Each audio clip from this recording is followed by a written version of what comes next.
If you are listening to this right now, there's a good chance you've reached a very specific moment. Not the dramatic kind. Not the kind that comes with sirens or fireworks. The quiet kind. The private kind.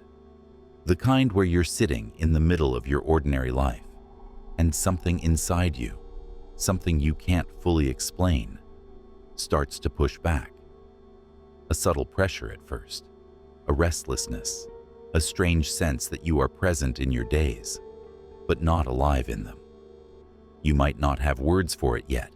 You might call it burnout, or anxiety, or just being tired. But underneath those labels, there's often a deeper feeling. I can't keep living like this. And it's confusing, because from the outside, your life may look fine, maybe even impressive. Maybe you did what you were supposed to do. You followed the instructions. You played your role. You held it together. And yet, here you are, with this internal fracture, this invisible separation between who you are when no one is watching and who you've been performing as. Not because you're fake, but because you learned, like most of us do, that survival often requires masks. And then one day, the mask stops fitting. It starts to itch, it starts to suffocate, and the life you've been maintaining begins to feel like a room with no windows. This isn't random. It isn't a failure. It's a signal. And if you stay with me for the next 40 minutes, I want to give you a map. Not a checklist, not a motivational speech, not a quick fix, but a philosophical mirror. A way to name what's happening. A way to understand why this moment hurts, and why it might be the beginning of something you've needed for a long time, a real life. There's a moment that arrives for many people, usually quietly, usually without permission. A moment when the ordinary world reveals a hidden truth. The life you're living is not the same thing as the life you are. Your calendar is full. Your responsibilities are real. Your obligations are constant. But there's a difference between having a life and inhabiting one. You can be functional and still be lost. You can be productive and still be empty. You can be surrounded and still feel profoundly alone, because the version of you that people interact with isn't the version that feels real inside. And when that gap grows, it creates symptoms, not just emotional symptoms, existential symptoms. You lose your patience in strange places. You feel a sadness with no obvious source. You scroll, you snack, you distract, you stay busy, you stay numb. But nothing lands. Nothing satisfies. Because the problem isn't that you need a better routine. The problem is that the routine is replacing your soul. And at first you try to negotiate with it. You say, maybe I just need a vacation. Maybe I need a new hobby. Maybe I should work harder. Maybe I should be more grateful. But gratitude can become a prison when it's used to silence your truth. There is a kind of gratitude that keeps you humble, and there is a kind of gratitude that keeps you trapped. And the modern world is very good at offering you explanations that keep you comfortable. It tells you, you're overthinking. You're too sensitive. This is just adulthood. This is normal. But normal is not the same thing as healthy. Normal is simply what happens when enough people accept something. Normal can be the average shape of suffering. And the most dangerous suffering is the kind that looks respectable. The kind you can hide behind. The kind you can call success. Philosophically speaking, this is the problem of a life lived from the outside in. A life assembled from expectations. A life built to be approved. A life arranged to be safe. And safety has a cost. Because the more you shape yourself to fit, the more you risk becoming someone who no longer feels like you. The crack you feel right now, this discomfort, this inner pressure, is not proof that you're broken. It may be proof that you're awake. It may be the first honest thing your psyche has said in years. Let's talk about the trap. Not the obvious trap. Not the kind where someone is holding you down. the subtle trap, the sophisticated trap, the one that pays you, the one that praises you, the one that gives you just enough comfort to keep you from asking the most dangerous question: what am I doing with my life? Because if you ask that question sincerely, everything can change. And change is expensive. Change costs identities. Change costs relationships. Change costs certainty. So most people avoid the question entirely. They replace meaning with maintenance. They replace purpose with performance. They replace freedom with approval. And it often starts early. From childhood, many of us are trained, not explicitly, but through 1,000 small moments, to treat conformity as love. You get rewarded for being easy. You get rewarded for being quiet. You get rewarded for being good. And slowly you learn that belonging is conditional. It depends on your ability to be acceptable. So you become acceptable. You become impressive. You become reliable. You become the version of yourself that receives praise. And in doing so, you often abandon the version of yourself that feels true. This is why people can have it all and still feel hollow. Because having it all often means having all the things that fit someone else's definition of a good life. It means you're doing well in the world's game. But the world's game isn't designed to make you whole. It's designed to make you useful. And if you build your identity entirely around usefulness, you will eventually feel like a tool, a well-decorated tool, a successful tool, but still a tool. The philosopher Søren Kierkegaard called despair a kind of misrelation, being out of alignment with yourself, not always crying despair, not always dramatic despair, often silent despair, the despair of living as a stranger to your own existence. And the modern world is full of ways to keep you from noticing. Endless entertainment, endless noise, endless content, endless stimulation. You can spend years without encountering a single quiet moment long enough to hear yourself. And yet, the self has a way of returning. Not politely, not conveniently. It returns as fatigue, as irritation, as cynicism, as numbness, as a vague dread on Sunday nights, as the weird feeling that your life is happening somewhere else, and you're just watching it. This is not moral failure. It is not weakness. It is often the cost of becoming a person in a world that confuses living with functioning. And when you stop functioning smoothly, the world will try to fix you. It will suggest you optimize, medicate, upgrade, rebrand. But here's the uncomfortable possibility. What if you don't need to be fixed?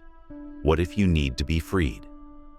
We live in a culture that treats suffering as an error message, like something went wrong with the software. If you feel distress, you assume you're failing. If you feel emptiness, you assume you're ungrateful.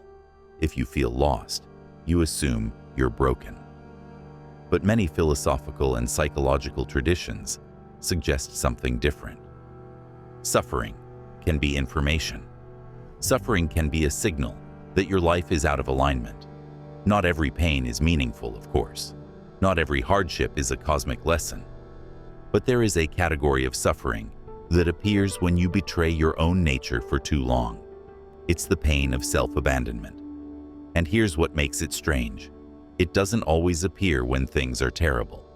Sometimes it appears when things are stable, when your life finally works, when you finally achieve what you thought you wanted. And then you realize you still feel empty. And that's when panic sets in.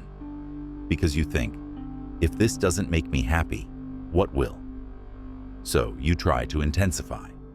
More achievement, more consumption, more stimulation, more productivity. But the emptiness doesn't go away, because it's not caused by a lack of success. It's caused by a lack of authenticity. Carl Jung described a process, often called individuation, where the psyche pushes a person toward wholeness, not perfection.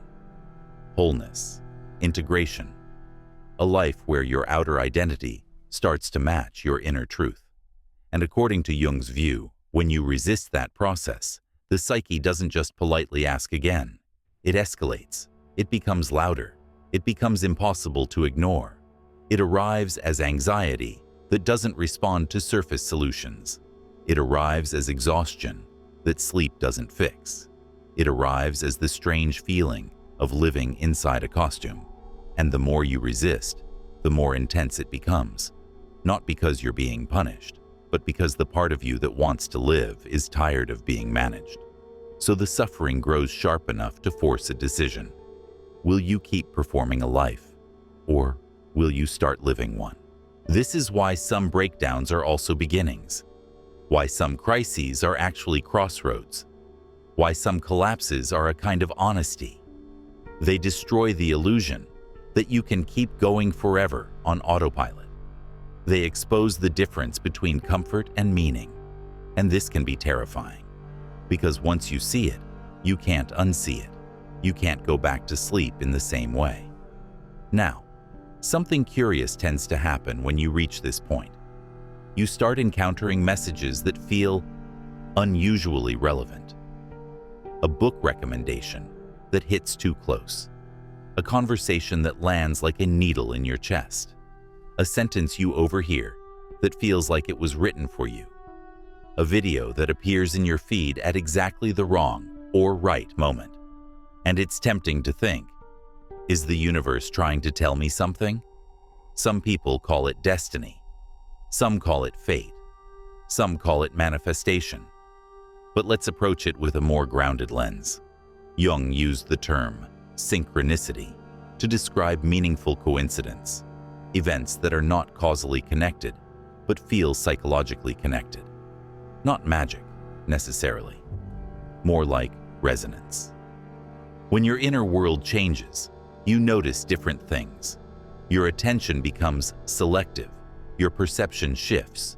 Your mind begins to highlight anything that matches what's happening inside you. It's like buying a car, then suddenly seeing that car everywhere. The cars were always there, but your awareness changed. And when you're on the edge of transformation, your awareness becomes hungry. It becomes pattern-seeking, because you're searching for a way out.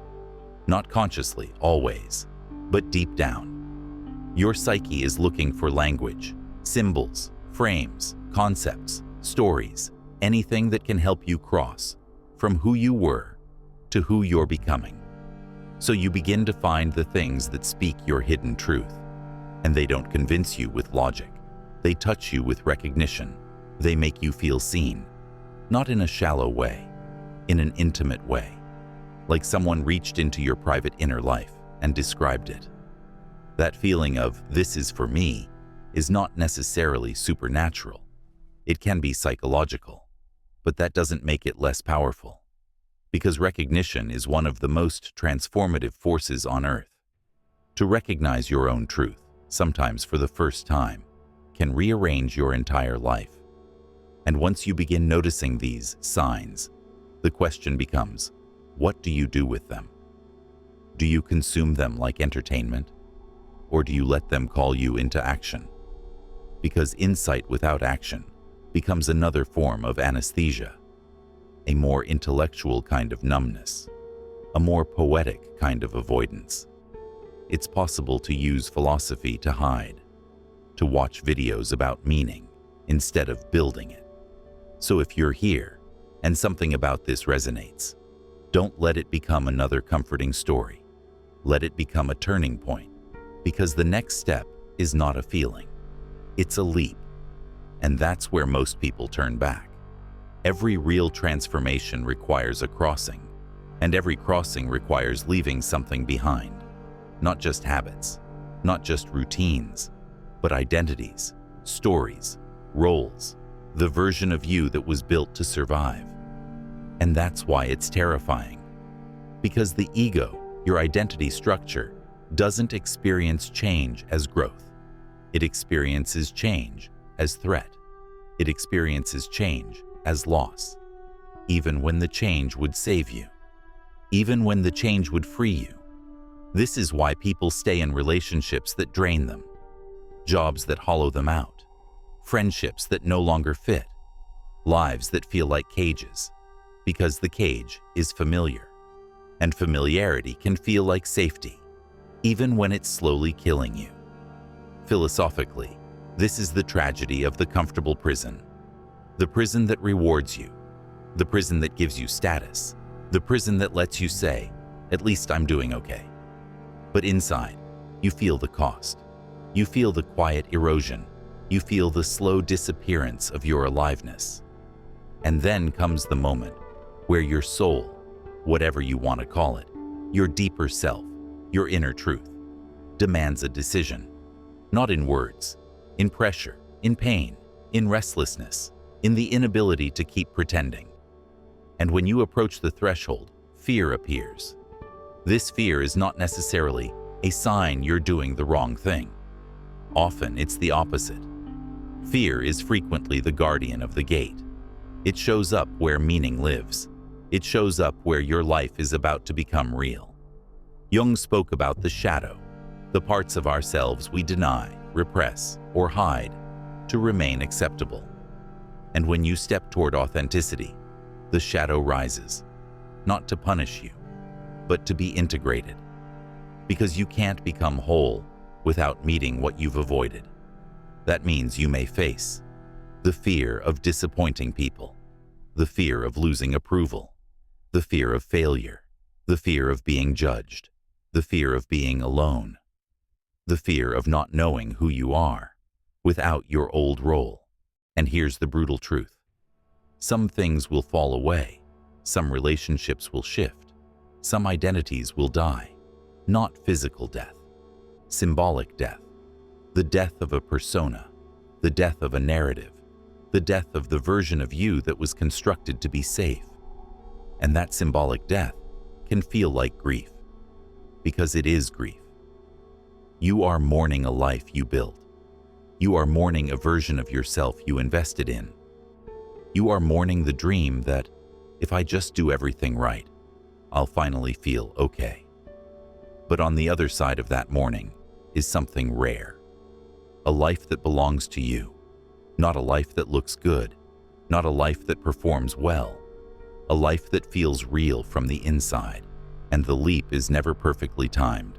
No one is fully ready. You don't leap because you're fearless. You leap because you're tired. Tired enough of self-abandonment. Tired enough of the quiet suffering. Tired enough of living in a life that doesn't fit. And at some point you say, not dramatically, not heroically, just honestly, I don't know what comes next, but I can't stay here. That sentence is the beginning of transformation. It's not a plan. It's a rupture, a break from the false life, a declaration that you're done being a stranger to yourself. Now let's get practical, but not in a shallow 5 tips way. Practical in a philosophical way. Because if you are in this place, this threshold place, there are ways to cross that are honest, grounded, and sustainable. And the first is this. 1. Stop calling your inner truth irrational. If your life looks fine but feels wrong, that feeling matters. Not because feelings are always accurate, but because they are always informative. Your emotions are not enemies. They are signals. They are the body's philosophy. They are your psyche's language. Instead of asking, how do I get rid of this feeling? Ask, what is this feeling trying to protect? What is it trying to reveal? 2. Identify the role you've been playing. Be specific, not I'm a people pleaser. More like, I am the version of myself who never asks for too much. I am the version of myself who stays easy to love. I am the version of myself who performs competence, so no one sees my uncertainty. I am the version of myself who earns belonging by being useful. Name the persona, because you cannot change what you refuse to see. 3. Notice where you feel most fake, not in a moral sense, in an existential sense. Where do you feel like you're acting? Where do you feel like you have to shrink? Where do you feel like you cannot tell the truth without consequences? Those places are not always evil. Sometimes they're just outdated. Sometimes they served you once, but now they cost too much. 4. Begin with micro-rebellions. Authenticity doesn't always start with quitting your job and moving to the mountains. Sometimes it starts with smaller acts of honesty, saying no without a long explanation, admitting you don't want what you said you wanted, letting silence exist without filling it with performance, being less impressive and more real. The point is not to destroy your life. The point is to stop living it in a way that destroys you. 5. Expect grief. If you are becoming yourself, you will grieve the selves you never got to be. You will grieve time. You will grieve choices. You will grieve versions of your life that won't happen. That grief doesn't mean you made the wrong choice. It means you're awake enough to feel what's real. 6. Trade certainty for direction. A false life often comes with certainty, rules, scripts, approval metrics. An authentic life rarely comes with that. It comes with direction. It comes with inner coherence. It comes with a quiet yes, a quiet number, a sense that you are moving towards something that feels like you. And at first, that can look messy. You may not have a perfect narrative. You may not have a tidy explanation, but you will feel something rare, alignment. And alignment is worth the discomfort, because the alternative is a life that slowly becomes unlivable. If you've made it this far, I want you to hear this clearly. You are not behind. You are not broken. You are not weak for feeling this. This moment, the crack, the pressure, the restlessness, may be the most honest moment of your life. It may be the beginning of your return, not to a perfect version of you, but to a real one. And the world will try to convince you to go back to sleep, to normalize your pain, to label it, to numb it, to optimize it away. But you don't need to go back. You need to go through. Because on the other side of this threshold is not comfort. It's not constant happiness. It's something more valuable, a life that belongs to you. And once you taste that, even a little, you'll never be satisfied with the false life again.